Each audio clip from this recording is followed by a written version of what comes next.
Hi! So this is going to be a pretty informal video. Lifetime just recently released a documentary series called Is Wendy Williams? It was a 4-part series aired over 2 nights, and it largely deals with the mysterious guardianship over Wendy Williams. Now, I'm not an expert in adult guardianships, but I am an expert in Britney Spears. So I haven't been following this case as closely as I followed Britney's, but because I did follow Britney's conservatorship case very closely, I do think that I have more knowledge about guardianships in the US than the average person. And while the average Britney stan probably does know more about guardianships and conservatorships than most people, I do find that a lot of Britney stans who are really active in the Free Britney movement haven't really done that much research into how guardianships and conservatorships work outside of Britney's case. One of the big problems around these kinds of arrangements is the lack of regulation on them and the fact that the legal processes to create and maintain them differ from state to state and even court to court. It's just a complete mess. So I keep seeing people advocating for Wendy Williams' freedom from her guardianship by saying stuff like, this is just like what happened to Britney Spears, and it's really not. There are similarities, some pretty big ones, but there also are some pretty significant differences. And I do think that it's important to highlight some of those differences to emphasize the point that guardianship abuse doesn't just look like one particular thing. Every case deserves to be taken at its own merit. So even though I'm not as knowledgeable on Wendy's case as I am with Britney's, I do want to take this story seriously as its own thing, not just like a spin-off of Britney Spears' story. But of course, there are things that happen to Britney that are representative of larger problems that a lot of guardianships face. So a lot of that is still important to the overall context, but I don't think that where these stories divulge should be overlooked. So I'm gonna try to go over the basics of what's happening to Wendy Williams. Starting with background, if you don't know, Wendy Williams is formerly a radio host, like a shock jock kind of personality, turned talk show host of The Wendy Williams Show. She is a controversial but beloved figure, especially on gay Twitter. If you spend enough time on the internet, you've probably at least seen clips of her. And one of the clips that you might have seen was from an episode in 2017 when she was dressed as the Statue of Liberty, and she fainted live on TV. That was kind of the first big incident that got people concerned about Wendy's health, but she explained it by saying that she was dehydrated that day, the outfit was too tight, and she also indicated that she was going through menopause, so she was having hot flashes, and then, under the big hot lights of the studio, it just got too much, and she passed out. It's definitely a scary clip, but it is a reasonable explanation at least. Separately from that though, but around the same time, she also disclosed that she suffers from Graves' disease that can cause hyperthyroidism. It also explains why sometimes her eyes get a little bit bulgy. It has something to do with the pressure that gets put behind her eyes, and other people with Graves' disease. I don't think it's universal for everyone that has it, but it is common. And it also has caused her hair to thin, which is why she wears wigs so much. Along with that, she also suffers from lymphedema, which is something to do with her foot. It makes her foot swell up. She shows it a few times in the Lifetime documentary, and there was also a clip of her showing her foot on a TMZ live. It looks pretty painful. They are very swollen, but she says that it's not painful because she doesn't really have much feeling in her foot anymore, but it does affect her ability to walk. She also experiences vertigo, and previously she's been pretty open about her past struggles with substance abuse. Specifically at the beginning of her career, I know she had a lot of struggles with cocaine. It seems like that has moved on though to now a current struggle with alcohol. So 2019 is where things start to really amp up. So in March, she announced on her show that she had been living in a sober house for a little bit. I'm not sure exactly how long, but but it seems like at least for maybe a few weeks or something before she made the announcement, she was there. About a week after the announcement, there were some reports about her being hospitalized after she checked herself out of the sober living facility and was found drunk. At this point, the circumstances of everything were kind of mysterious, and she was taking a couple weeks off at a time. I think at one point she took like 2 months off of her show, and it was always explained as some like vague health problems. At one point she fractured her shoulder, and that was to blame, and then there was stuff with like her Graves' disease. So the truthfulness for why she's been gone at certain points is not really anyone's business, but there were just like a lot of questions that people had, especially because around the time that all this was happening, she was also experiencing a lot of problems in her personal life, particularly in her marriage. So again, March of 2019, she said that she had been living in a sober house. April of 2019, she announced that she was divorcing her husband. He had not only been caught cheating on her, but also was expecting a baby with another woman, so bad.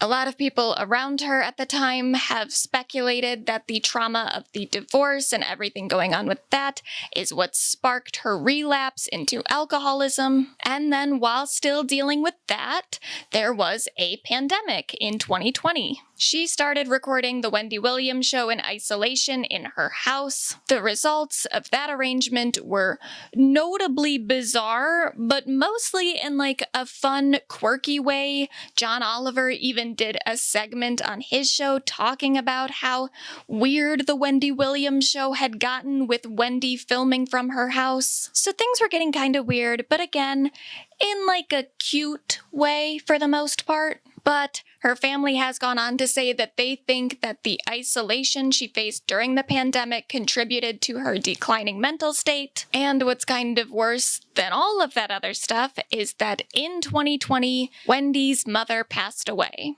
Wendy was extremely close with her mother, so obviously this was a very big loss. But she took another short hiatus from her show and then came back. At like the end of 2020, the Wendy Williams Show went back in front of a live studio audience, but Wendy's behavior was becoming increasingly bizarre. The documentary shows some clips of this. I didn't watch the Wendy Williams Show at the time, so I don't know if those clips are taken out of context, or I don't know if it wasn't like as prevalent an issue as the documentary kind of suggests, but even just from the behind-the-scenes reports from that time, it seems like the situation was pretty bad. There was this big Hollywood Reporter article that came out in August of 2022 talking about the last days of the Wendy Williams Show, and a lot of people who were working at it said that her speech was becoming increasingly incoherent, she was experiencing a lot of memory problems, and a big contributing factor to a lot of it seemed to be alcohol. And then in the fall of 2021, Wendy went on hiatus again with press releases saying that she was struggling with something related to Graves' disease and also had contracted COVID-19, so she wasn't going to be hosting the Wendy Williams Show for a bit. The Wendy Williams Show continued, though. They had a bunch of rotating guest hosts for a couple weeks, especially Sherri Shepherd, who seemed to get really popular with the audience. So then in February of 2022, it was announced first that Wendy was just going to be taking a break from the remainder of that season, and then later that month it was announced that Sherri Shepherd was going to permanently take her spot. While all that's happening with the network, Wendy was in a battle against her bank. So it didn't get reported on until a few days later, but on February 4th, Wendy sent a letter to the court saying that Wells Fargo had been denying her access to her account for about 2 weeks. Wells Fargo said that they had frozen Wendy's accounts after they discovered that she had been subject to undue influence and was being financially exploited by someone else. That someone else turned out to be Wendy's son, Kevin Jr., but we'll get back to that later because that wasn't something people really knew at the time. It was all pretty mysterious. Then in May, a New York court appointed a guardian over Wendy's finances. So this is where the guardianship comes in. in is May of 2022. Already, it's pretty different from Brittany's conservatorship, at least on the surface. For one thing, Wendy's guardianship was put in place in New York, whereas Brittany's was in California, and that does matter because every state is different. But then the most significant difference is the fact that Brittany's was a conservatorship over her estate and her person, whereas Wendy's seems to be just over her estate. I say seems because I don't know that much about New York's guardianship laws. I believe, like California, a guardianship over someone's estate and their person is like a different thing. They're related, they go through the same court, but they're separate guardianships. So one could be terminated and not the other, and there could be different guardians appointed for each. What this really means in practice, I don't know. To be honest, I think if you're gonna have one over the other, a guardianship over someone's person makes more sense than a guardianship over their estate. Firstly, because I don't know how you argue that someone requires a conservatorship over their estate without arguing that they require one over their person. If they're too incapacitated to manage their finances, wouldn't that imply that they're too incapacitated to do other stuff in their life? And shouldn't you have someone appointed to protect them with that other stuff rather than just focusing on their money? And then also, giving someone control over someone else's finances essentially does give them control over their entire life. Maybe not officially, but if you control how someone can spend their money, you control pretty much the entire circumstances of their living. It almost just seems like giving someone conservatorship over another person's estate and not their life also is just a way to let them control someone else's life without having any sort of responsibility to take care of them. So for me, immediately upon learning that Wendy was in a conservatorship over her estate, or a guardianship as New York calls it was just already a little fishy, especially since Wendy seemed to be fighting a lot of the control that Wells Fargo was already trying to put onto her money. This definitely wasn't like a voluntary thing that Wendy entered into. It was a third party coming in and exerting control. Now, where this overlaps with Brittany and where we get into a larger problem about guardianships and conservatorships is that once someone has taken this kind of control over another person's life, they decide who gets to be around that person. And this, again, is especially true with conservatorships over the estate for someone like Brittany or Wendy specifically, who have professional teams around them. They have a payroll. They have people that they employ. So by taking control of their estate, you're taking control of whom they employ. And you can ensure that everyone on the payroll reports back to you specifically. It makes it very easy to weed out anyone in that person's life who may not really approve of the control being taken over their loved one. So right after Brittany got into her conservatorship, we started seeing some pretty drastic changes in her professional team, especially people that Brittany had been close to previously were just suddenly gone or on the outskirts of her career. Brittany's longtime assistant Felicia, for instance, was noticed by Brittany fans right away to no longer be super close with Brittany, but instead was relegated to doing the tours for her Las Vegas residency for fans. It always seemed kinda weird, but then we found out later that Felicia was specifically kept out of Brittany's inner circle by her conservatorship. Similarly with Wendy, around the time the guardianship got put into place, she had a new manager, a new publicist, and we've recently found out was completely isolated from her family. Her family lost pretty much all ability to get into contact with her. The person who took over as Wendy's manager is named William Shelby. He does not have a history in management as far as I'm aware. millionaire. He was previously just like a high-end jeweler who helped Wendy get some diamonds or something. I don't want to be too dramatic about it because I don't know that much about Will, but he is giving some slight Sam Lutfi vibes, if you're familiar with Britney's story. But he really starts putting together this idea of a podcast for Wendy now that she's lost her TV show. And that's where this Lifetime documentary comes in. So this podcast had been announced. Wendy had done some promo for it. There was like a photo shoot and everything, and she was talking about doing a podcast. So the head of development at Lifetime reached out to Will to do some sort of like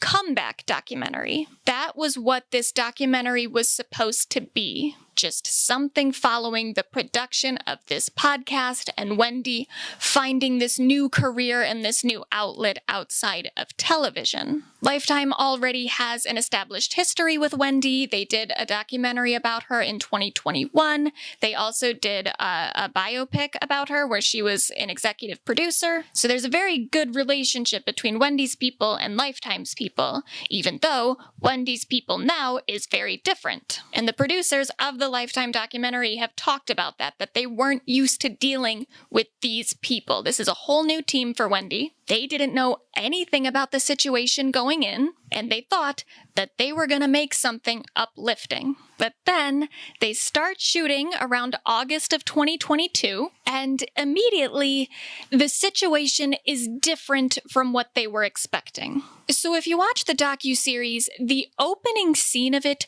wasn't really supposed to be in the film. It was really just a development shoot where they were going to get an idea from Wendy about what she wanted to cover throughout the whole thing and just kind of get like the general vibe of everything. But that didn't go well. As you can see in the footage, Wendy's behavior is just kind of erratic and a little odd. It's not really bad. There's one point where she tries to show the producers her boobs, or she asks them if they want to see them.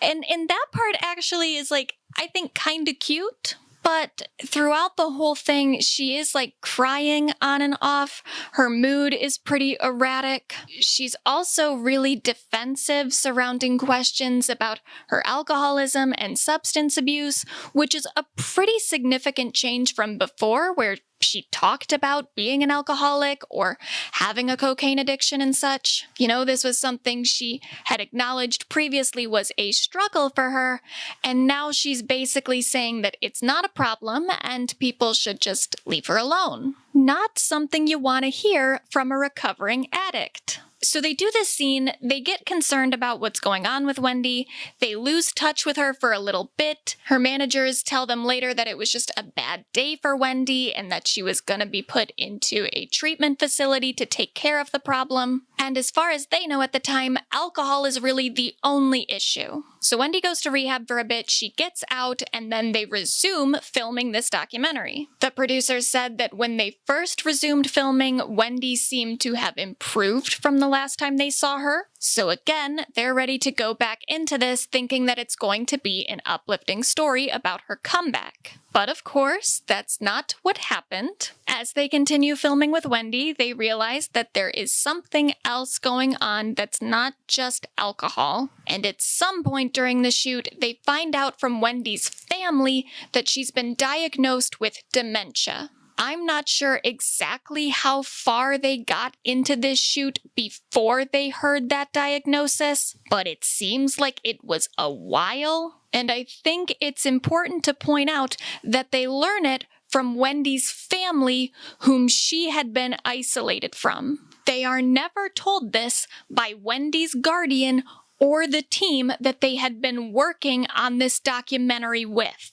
I had to go to work, so I look different now. It wasn't a midday costume change. Anyway, there are some conversations surrounding this docuseries about the potential exploitation of it. Wendy has been diagnosed with dementia, and there are many moments in the series where that is pretty apparent. She wasn't really in a sound state of mind when a lot of this was being made, and a lot of people have made the argument that Once the filmmakers got to the location and realized the situation, they should have just stopped filming. I completely understand that sentiment, but I do disagree. I saw quite a few people online saying that they watched like the first part of the series, but then just stopped because it seemed so gross to them. And in a way, I think Lifetime kind of shot themselves in the foot with this by making it like a 2-night event. Because absolutely the first half of this is pretty rough. Wendy is not doing well, it's incredibly uncomfortable, it's hard to watch. But I implore you,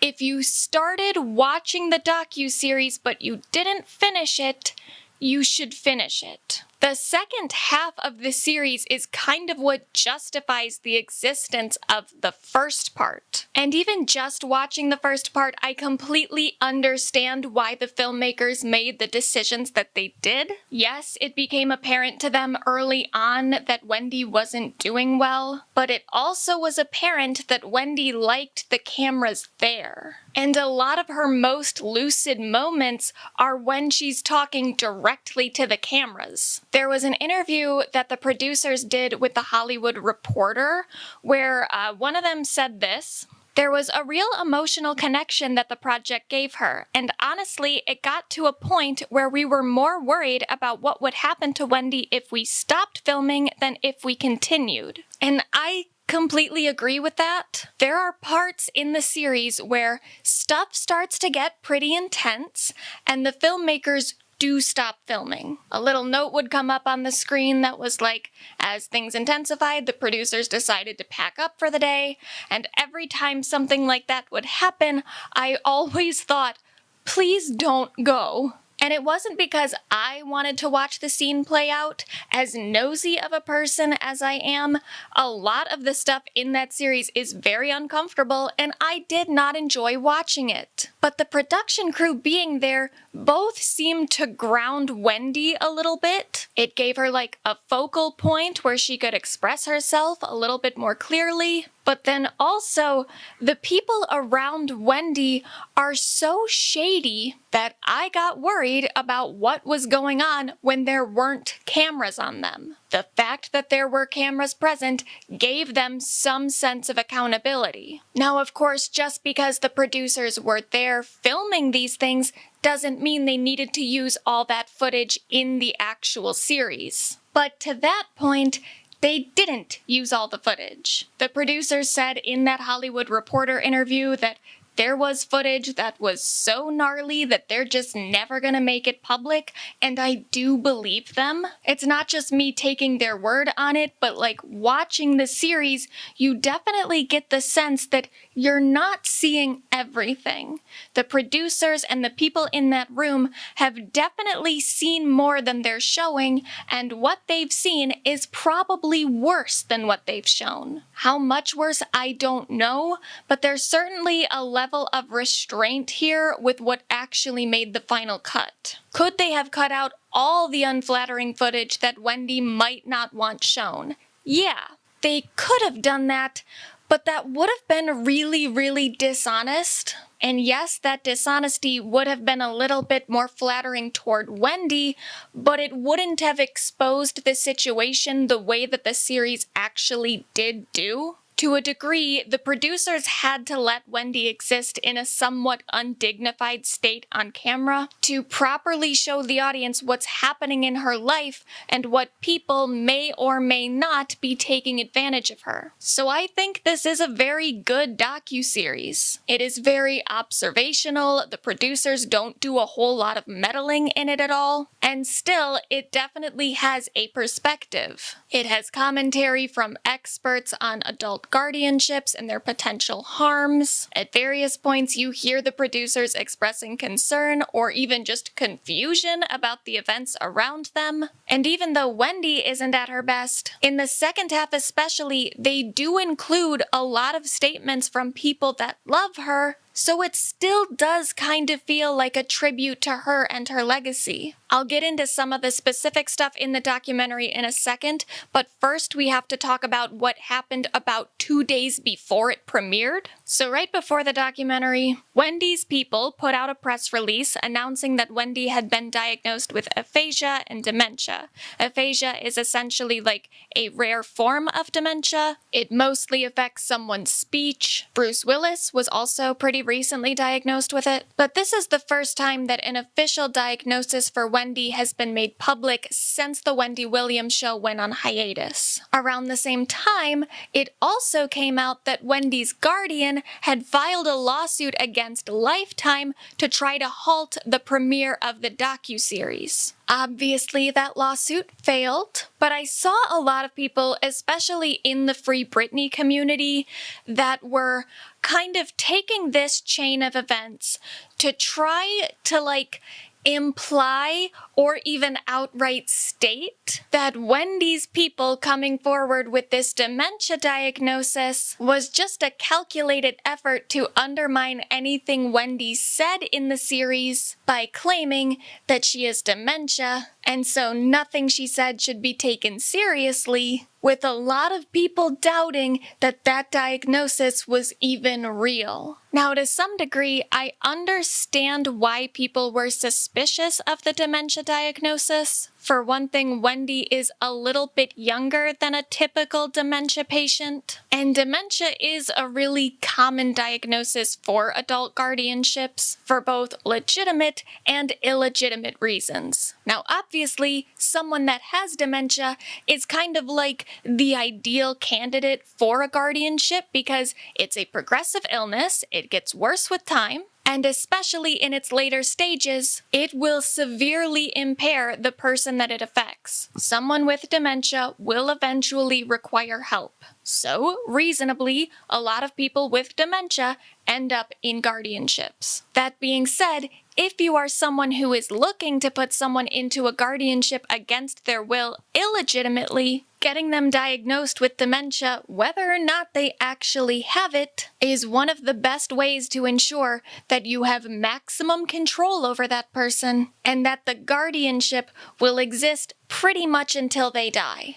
Again, because dementia is a progressive illness, it's different from other disorders like bipolar disorder or schizophrenia, because those are things that can get better with treatment. Someone who gets put into a guardianship because they have bipolar could find ways to manage their symptoms to the point that they no longer require a guardianship. If you get put under a guardianship for dementia, the expectation is that you're not gonna get better, you're gonna get worse. That legal arrangement, therefore, becomes almost impossible to get out of. And at least in certain states, including California, because that's the one that I'm the most familiar with, a dementia diagnosis can get the conservators something referred to as dementia powers. So normally in a California probate conservatorship, a conservator doesn't have the right to force any sort of treatment onto their conservatee. If you want to force someone to take a specific kind of medication or put them into a treatment facility, you have to get an LPS conservatorship, but someone with dementia can't be put into an LPS conservatorship because that kind of arrangement is specifically meant for treatment with the expectation that the conservatee will get better and then get out.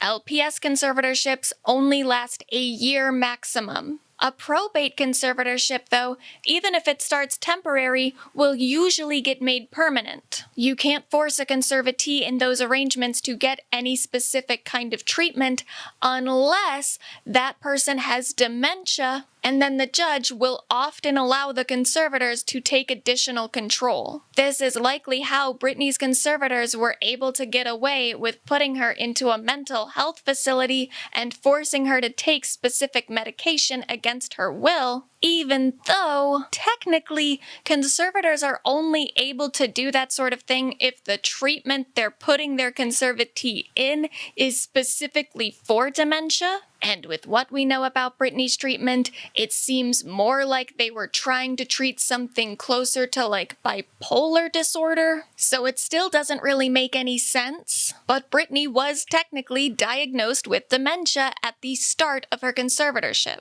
That diagnosis is almost certainly illegitimate. Britney was 26 at the time, which would make a dementia diagnosis incredibly unlikely. Her symptoms never seemed to progress after 2008 during the conservatorship. She was still working, she was still a public figure. And also, even if you just look back to 2008, the timeline of events for how she got this diagnosis in the first place just really does not make sense. I'm not going to go into all the details of that right now, but from a Free Britney perspective, there is reason to find a dementia diagnosis for a guardianship a little sus. But this is where I get pretty frustrated with a lot of Free Britney people who, while talking about other public figures' battles with guardianships and conservatorships, often overemphasize the similarities to Britney's case. For instance, because Britney was put into a conservatorship directly after a 5150, now any time that another celebrity gets 5150'd or even just experiences some evident mental health crisis, a certain section of the Britney fandom will start pushing some conspiracy theories about how that celebrity is being set up. Like, one of the worst that I saw was when Kanye West was having a pretty public mental breakdown, and there were people on Twitter saying that the media was trying to make him look crazy so they could do to Kanye what they did to Britney. Like, sometimes there are people struggling with their mental health, and there's no puppet master pulling the strings for that. That rhetoric already trivializes mental illness by treating every diagnosis like it's a part of some conspiratorial plot, but it's also really unproductive to anti-guardianship movements. There's like this inclination from some people in the Free Britney movement to challenge the ethics of a guardianship by just insisting that the person at the center of it is completely fine. This happened a lot when people were talking about Amanda Bynes' conservatorship. People being like, oh, because Amanda tweeted once that Drake should murder her vagina, now she's in a conservatorship. Ignoring the fact that Amanda was also tweeting that her father had implanted a chip in her brain and at one point took a can of gasoline and lit a stranger's driveway on fire, while also briefly lighting herself and her dog on fire on accident. Now, both Amanda and the dog were fine, but clearly Amanda was struggling with her mental health more than just thinking that Drake should murder her vagina. There was reason for people to think that she was a potential danger to herself or others. Some amount of intervention probably was necessary for her at one point. You can admit that while also still criticizing her conservatorship. I've never seen any evidence that Amanda's family was acting with malice when they put her under a conservatorship. But I have seen evidence that the way they went about creating and then overseeing that conservatorship was really irresponsible and potentially more harmful toward Amanda than helpful. We have to be honest about the nuances of these cases instead of painting everything with this broad brush of like, so-and-so doesn't actually have the mental illness people claim they have. So-and-so's guardians are evil human traffickers. Therefore, so-and-so's guardianship is bad. Even in Britney's case, the lack of nuance in the public conception of her conservatorship is actively hurting her. Britney almost certainly did not have dementia, but she probably was struggling with some sort of mental health issue. And even by her own admission, she is still struggling after the conservatorship ended. By denying that, we've just given people ammo to claim that Britney's conservatorship was actually good the whole time anytime she displays any sort of unusual behavior. Like, I saw that, Andrew Schultz idiot at one point saying that we all owe Jamie Spears an apology because Britney's Instagram content is kinda weird. And no? Like, if you're one of those people that's really concerned about the video of Britney dancing in her living room with knives, I'm gonna need you to go back and look at what her conservators were having her do during the conservatorship and recognize that the same woman who you think is too unwell to be trusted with knives was doing far more dangerous stunts for photo shoots, for music videos, for live shows, all under her conservator's care. I've never seen any evidence that Britney qualified for a conservatorship to begin with, but I don't know her personally, and maybe there was other stuff happening at the time that did qualify her for a conservatorship. Even if we accept that that was true, that the inception of the conservatorship was made on reasonable and lawful grounds, that does not erase the abuse she faced within it. The initial reluctance to say that Wendy Williams probably has dementia seems to be built around this same idea that we can't advocate to free Wendy unless we've decided that she's not incapacitated. And I assure you, we can. And this is kind of why I think the filmmakers did need to include some unflattering footage of Wendy experiencing a mental health crisis. When I first saw the report about Wendy having dementia, I was like, who knows? Now, having watched the docuseries, I don't really have any doubt she does have dementia. Now, her son says it was alcohol-induced, which would make sense for why the symptoms started to show up relatively young for her, but the diagnosis is never used in the film to defend the guardianship.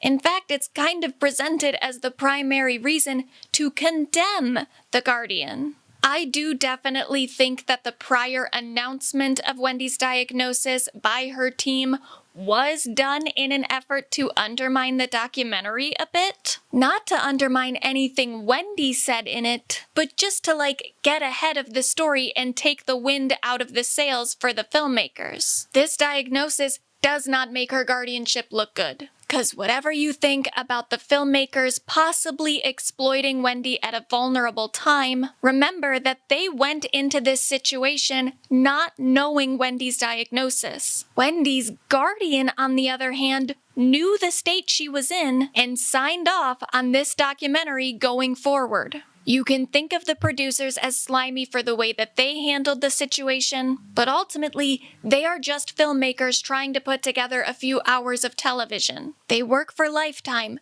They don't really owe Wendy anything. Wendy's guardian, on the other hand, is legally accountable for her, and she knowingly put Wendy into a situation where she could be exploited. And the documentary is the least of that problem. So if you watch the series, one of the first things talked about is the fact that Wendy and her team were still trying to get this podcast thing going. She was doing photo shoots, meeting with people. She also did some meetings with TV executives to try to get a TV show going again, all while she is pretty clearly still struggling mentally. And that's why I think it's pretty important to still show some of Wendy's bad moments. If they cut around it and always tried to show the most flattering footage of her, it would not have been so obvious that the people on her management team don't really care about her as a person.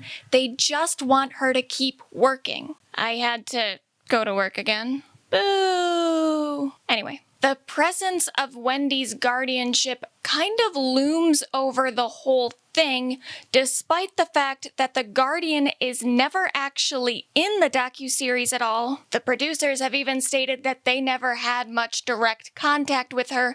They were mostly communicating to her through Will. And when they were making the series, the name of the guardian wasn't public yet, so her name doesn't actually appear in the series either. Every time she's mentioned, her name is censored, but we do now know that her name is Sabrina Morrissey. I still don't know much about her, but that's her name. So she's never in the series at all, but she is mentioned quite a bit, and Will always seems pretty concerned about what she is or isn't gonna approve of Wendy doing. And this is where I have to go back to 2 points I made before. One is that Wendy's team seems to have a pretty firm allegiance to her guardian, and that makes sense considering Sabrina is the one who decides who stays on Wendy's payroll. They have a financial incentive to work for the guardianship's benefit. And And it doesn't seem like Wendy has a whole lot of people in her inner circle that aren't being paid. She even mentions it at one point, that she has no real friends, she just has employees. And Wendy's family has found it next to impossible to even get into contact with Wendy without the guardian's approval. This is a big part of pretty much all instances of guardianship abuse.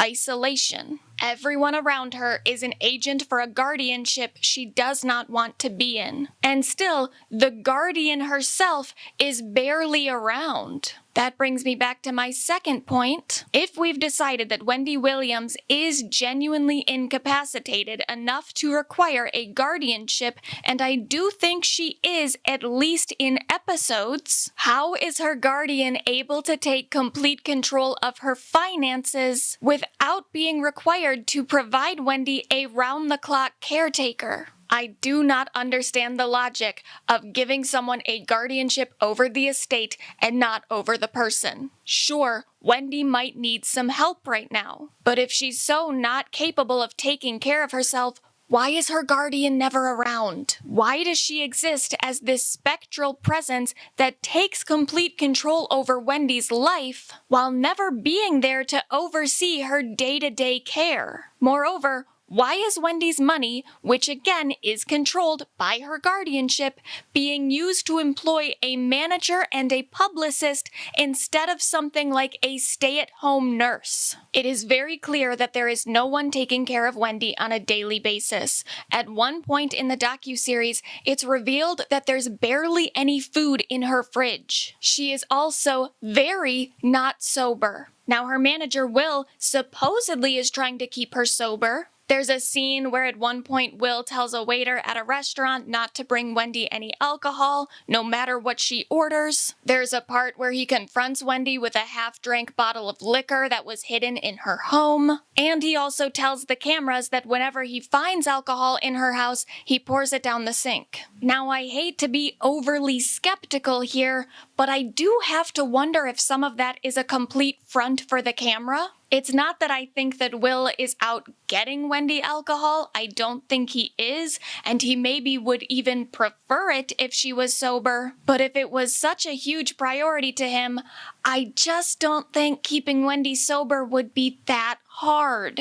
Yes, she is insistent about her desire to continue consuming alcohol, but she openly says that she doesn't have access to her own money. And because of her very swollen feet, she can't walk long distances without assistance. If Will keeps finding alcohol in her house, how did it get there? Someone has to be helping her get it. And the alcohol thing is particularly upsetting considering the claim that Wendy's dementia was alcohol-induced. Normally, dementia is a progressive illness that once the symptoms show up, they persist and they eventually get worse. However, with alcohol-induced dementia, the symptoms can be reversed if you start treating it immediately. And that treatment requires sobriety. It's not a guarantee that the symptoms would go away if Wendy stopped drinking, but it is a possibility. And the more and more she drinks, the closer she gets to a point of no return where dementia is just going to keep progressing whether she stays sober or not. Especially in the early stages, keeping Wendy sober should have been the #1 priority of her guardian. But it doesn't seem like it's a huge priority of her team. Will at least acts like he cares about Wendy's sobriety. Whether or not he's doing enough to promote it, I find very suspicious. But Sean, Wendy's publicist, seems to openly not give a shit. In the interviews with the producers of the docuseries, she downplays the issue, saying things like, Wendy knows her limits, and it's not a problem as long as she doesn't get too drunk. And I understand to a degree that spin is a part of her job as a publicist. Her getting on camera and saying, yeah,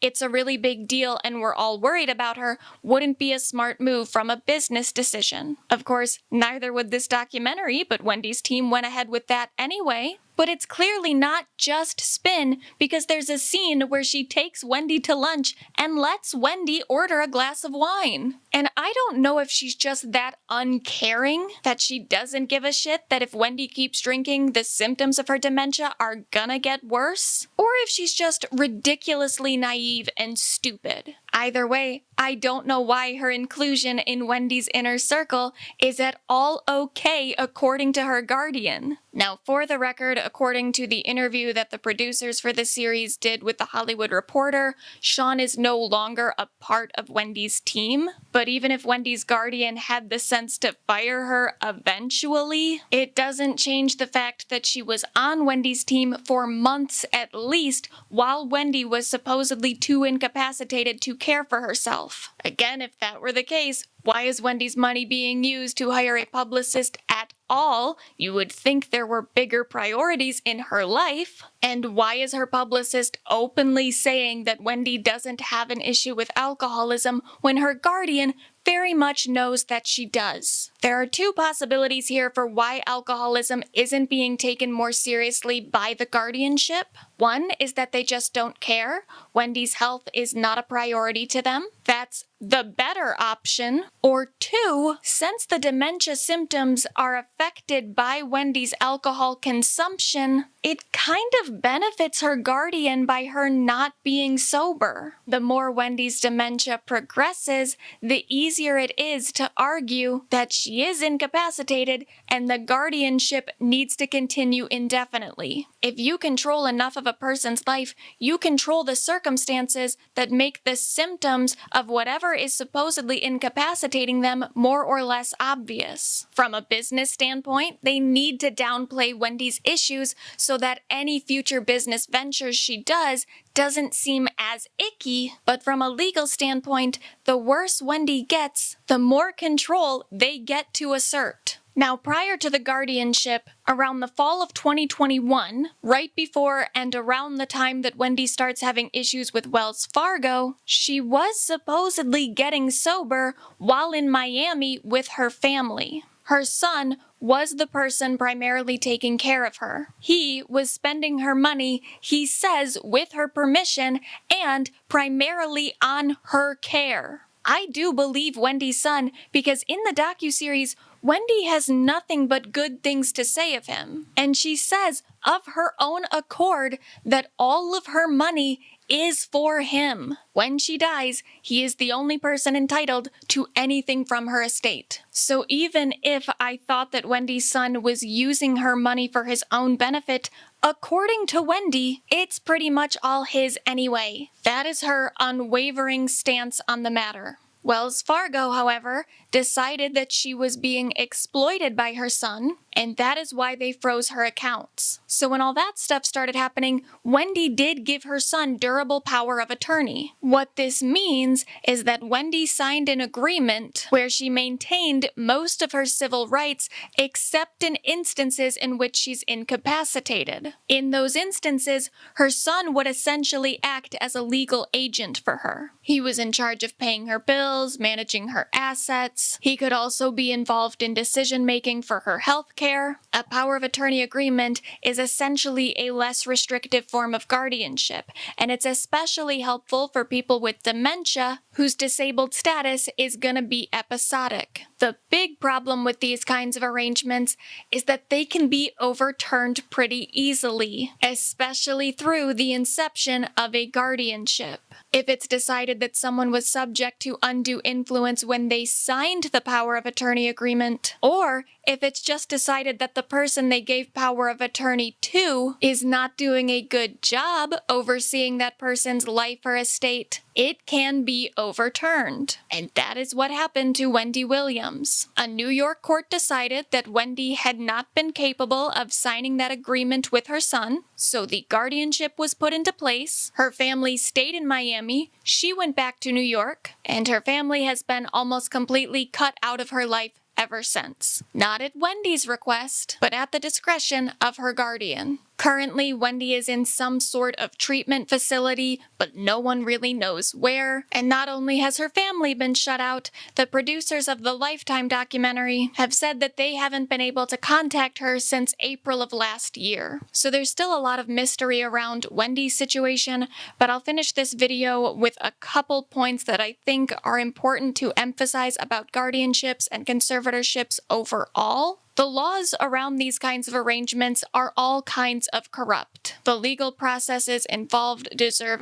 every bit of scrutiny that they've gotten from the Free Britney movement, but that doesn't mean that every individual conservatorship or guardianship is bad. With such a lack of oversight over this system, how helpful or exploitative each arrangement is fully dependent on the people directly involved. Just the fact that someone files for a guardianship over someone doesn't mean they're trying to take advantage of that person. It just means that they might be, and the courts overseeing those cases aren't doing enough to ensure that that's not what's happening. Recently, Cher filed for a conservatorship over her son. She has so far been unsuccessful in getting that arrangement put in place. And I want to be clear first off that from what I know about that case, I don't support Cher's decision. I think that with the relationship that she and her son have had historically, that she should not be trying to insert herself into this kind of role in his life. But that doesn't mean that Cher wasn't well-intentioned when she filed, and it doesn't mean that she isn't trying to help her son, whom she genuinely cares about. And I saw a lot of people online at the time saying things like, if she wants to help him, why doesn't she try to get a power of attorney agreement or something less restrictive than a conservatorship? And I don't know what specifically was going through Cher's head and what her decision-making process was like, but let's remember again that a power of attorney agreement can be very, very easily overturned, where a guardianship cannot. Nichelle Nichols had a power of attorney agreement before she got put into a conservatorship. Casey Kasem had a power of attorney agreement that got overturned by a different advanced planning agreement for his estate, and then that also got overturned by a guardianship. And Wendy Williams as well had a power of attorney agreement that got overturned with a guardianship. Guardianships are ridiculously hard to get terminated, which means that if you do have an incapacitated loved one and you're worried that someone else is going to try to take advantage of them, it makes sense that you would seek a guardianship or a conservatorship over that person, because if you don't, someone else might. And if someone else succeeds and they don't have your loved one's best interest at heart, you're kind of fucked after that. And this is the catch-22 with these arrangements. On one hand, because of a lack of oversight and the amount of control that a guardian can take over their ward, I don't think these kinds of arrangements are appropriate for anyone until we get a system with better checks and balances that prioritizes a ward's civil liberties and is the least restrictive to them as possible. On the other hand, if you have a loved one who is incapacitated and vulnerable to being exploited by other people, you probably want to put them into a guardianship or conservatorship to protect them from other people taking that kind of control. This system funnels well-intentioned people into taking more control over someone else's life than anyone should have over anybody, because sometimes it is the best option, and it shouldn't be. The sick reality of this is, as much as Wendy's guardianship is a problem, the best chance Wendy's family had at ensuring her well-being was by taking a guardianship over her themselves before Wells Fargo could ever even think of freezing her accounts, which means as soon as her health first started to deteriorate, before they even had any clear idea about what her deteriorating health would even mean for her. And that's pretty dystopian, because as well-intentioned as her family might have been, who's to say that they too wouldn't eventually have become corrupted by the amount of power that they were taking over Wendy? It very much seems like Wendy would have rather had a family member as her guardian than a third party that she doesn't know. But just because a guardian is a family member and they care about their ward doesn't mean that they know what they're doing in terms of their loved one's best interest all the time. They can overstep just as easily as a professional guardian can. No one should have the amount of power over a person that a guardian can have over their ward, but the least of all evils is still a preferable option. At least with Wendy and with Brittany, there are enough eyes on this that the courts are probably going to be more considerate in their decision-making and how they oversee these cases. Wendy's guardianship will probably get more oversight than the average case, and with any future trials regarding the alleged abuse of Brittany's conservatorship, there will be a huge amount of pressure onto those courts to actually help Brittany achieve some sort of justice. But this issue affects countless people, and I do mean literally countless in that we don't even know the number of guardianships currently active in the US. So as bad as Wendy's and Brittany's situations might occasionally get, they're still never going to represent the worst of the problem, because the worst examples are never going to get this kind of spotlight. So I really do hope that Brittany's situation and Wendy's situation and the documentaries that have been made about them, even though I know Brittany didn't really approve of a lot of the documentaries made about her, I hope that it at least brings enough awareness toward this issue that something gets done about it at like a legislative level. Because just trying to pick apart every individual case of guardianship or conservatorship abuse is not really gonna do that much in the long term, because every case can be abusive in its own unique way, and the only way we can really stop that is through regulation. And so that's kind of all I have to say on the matter for right now. I do recommend the Lifetime series. I also just recommend looking into the overall laws for these kinds of arrangements, because at some point, that is where this discussion needs to move, but that's it.